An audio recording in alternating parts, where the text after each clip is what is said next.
मसीह यीशु में आज सुबह आप पर सलामती हो। मैं पास्टर सैयद जॉन एक बार फिर मॉर्निंग डिवोशन के साथ आपकी खिदमत में इस नए दिन में हाजिर हूँ। मेरे अजीज, आज सुबह हम इमसाल की किताब और उसका दूसरा बाब और उसकी 10वीं आयत से लेकर 22वीं आयत तक खुदा के कलाम को अपने लिए लेंगे। और आज सुबह का जो हमारा अनुमान है वो है टूट फूट से बचें। याद रखिए मेरे अजीज, इस दुनिया के ऊपर रहते हुए खुदा ने हमें बहुत से रिश्तों में बांधा हुआ है।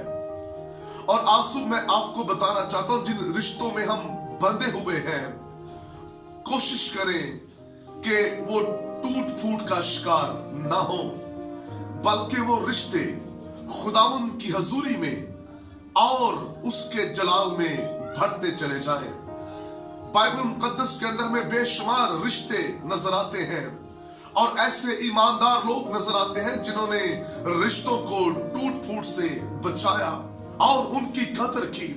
और आज सुबह मैं आपको ये पैगाम देना चाहता हूं, हमारा रिश्ता किसी के साथ कैसा भी क्यों ना हो, हर रिश्ते की कदर करें और उसे टूट फूट से बचाइए। जब रिश्तों में दरार या किसी चीज में दरार पड़ जाए तो वो रिश्ते जो हैं, याद रखिए, फिर वो बरकत का बाइस नहीं होते। मैं आपको मुशर्रफ की स्टोरी बताना चाहता हूं। मुशर्रफ जब अपने बाप से अपने उस रिश्ते को तोड़कर घर से चला गया, तो लिखा है कि जब उसने घर वापस आना चाहा तो अब वो अपने बाप के उस रिश्ते को उस निगाह से नहीं देख रहा जिस निगाह से वो पहले उस रिश्ते को देखता था। अब वो देख रहा है कि शायद मेरा बाप मुझे नौकरों ही की जगह रख ले, मैं वैसे भी रहने के लिए तैयार हूं। मेरे अजीज, जब रिश्ते टूट जाते हैं, टूट फूट का शिकार हो जाते हैं, फिर वो पहले जैसी बात नहीं रहती। लेकिन उसका बाप जो है वो रिश्तों की कदर करता है। उसे पता है मेरा बेटा है और उसने टूट फूट का शिकार होने नहीं दिया। उसने फिर से अपने बेटे को गले से लगाया है। और हम जब देखते हैं रूत की लाइफ को, तो लिखा है कि रूत का शौहर मर गया, लेकिन उसके बावजूद उसने उन रिश्तों को बांधे रखा मोहब्बत की डोरी में। उसने रिश्तों को टूट फूट का शिकार होने नहीं दिया। उसने रिश्तों में नफरत आने नहीं दी। उसने अपनी जिंदगी का कुछ हिस्सा अपनी सास के साथ गुजार दिया। उसने कहा, मैं तुझे छोड़कर ना जाऊंगी, शौहर मर चुका है तो कोई बात नहीं, लेकिन तू तो जिंदा है। मेरे अजीज, रिश्तों को कायम रखिए, रिश्तों में कभी दरार पड़ने ना दे, चीजों को टूट फूट का शिकार होने ना दे। वो रिश्ते हो या हमारा बिजनेस हो, हमारी लाइफ के साथ जो लोग जुड़े हुए हैं, कोशिश करें कि कोई भी टूट फूट का शिकार ना हो। कलाम मुकद्दस के अंदर हम जब यूसुफ की लाइफ में देखते हैं तो यूसुफ के भाइयों ने क्या कुछ नहीं उसके साथ किया, लेकिन कलाम हमें यह बताता है कि यूसुफ के साथ इतना कुछ होने के बावजूद उसने रिश्तों को कायम रखा। उसने उन्हें टूट फूट का शिकार होने नहीं दिया।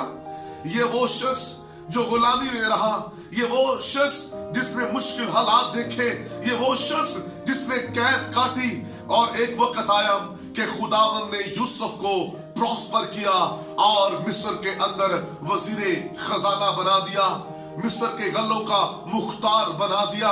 और जब खुदावंद ने इसे माली तौर पर और इख्तियारी तौर पर सर बुलंद कर दिया, तो इन तमाम हालातों के अंदर उसने अपने रवैये, अपनी सोच के अंदर तब्दीली नहीं लाई, बल्कि उसने, याद रखिए, एक स्टेप और आगे बढ़कर उन रिश्तों को जोड़ा है। जिन भाइयों ने उसे फेंका कुएं में, जिन भाइयों ने उसे बेचा, उन्हीं भाइयों को उसने गले से लगाया और बाप को भी बुलाया कि सारे एक रिश्ते, एक बंधन में बंधे रहे। उसने किसी रिश्ते को भी टूट फूट का शिकार होने नहीं दिया। रिश्तों की कदर करें। अगर आप रिश्तों की कदर करेंगे तो याद रखिए, रिश्ते कायम रहेंगे, रिश्ते बढ़ते चले जाएंगे। इसलिए आज सुबह आपके लिए यह पैगाम है कि रिश्तों को और दीगर चीजों को टूट फूट का शिकार होने ना दें। जहां दीवारें पड़ जाती हैं, वो दीवारें हो या वो आईना क्यों ना हो, वहां याद रखिए खूबसूरती खत्म हो जाती है। रिश्तों की खूबसूरती को आंसू कायम रखिएगा। जहां जहां आप जुड़े हुए हैं, रिश्तों की कदर करें। खुदावंद आपको बरकत दे। मैं आपके लिए दुआ करना चाहता हूँ। बुजुर्ग आसमानी बाप, आज सुबह तेरा खास फजल तमाम कलाम सुनने वालों पर चाहता हूँ, और मैं दुआ कहूँ खुदावंद जिन रिश्तों में तूने इन बहन भाइयों को बांधा हुआ है, वो बहन का रिश्ता है, भाई का रिश्ता है, अज़दवाजी रिश्ता है, माँ बाप का रिश्ता है, कैसा भी रिश्ता क्यों ना हो, ऐ खुदा चाहता हूँ रिश्तों पर तेरा फजल चाहता हूँ। हर एक रिश्ते पर तेरी बरकत चाहता हूँ, ताकि रिश्ते जुड़े रहे, कलाम सुनने वाले टूट फूट का शिकार ना हो, बल्कि तेरी बरकत और सलामती वाला हाथ बढ़ा रहे, और सारा जलाल तेरे पाक और कदूस नाम को मिले। और आज का दिन तेरे लोगों के लिए बरकत और सलामती का दिन हो, यीशु के नाम से, आमीन। God bless you. अब तक हमारा चैनल सब्सक्राइब नहीं किया तो अभी सब्सक्राइब करें और बेल आइकॉन को क्लिक करके हमारी लेटेस्ट वीडियोस के बारे में अपडेट जानें।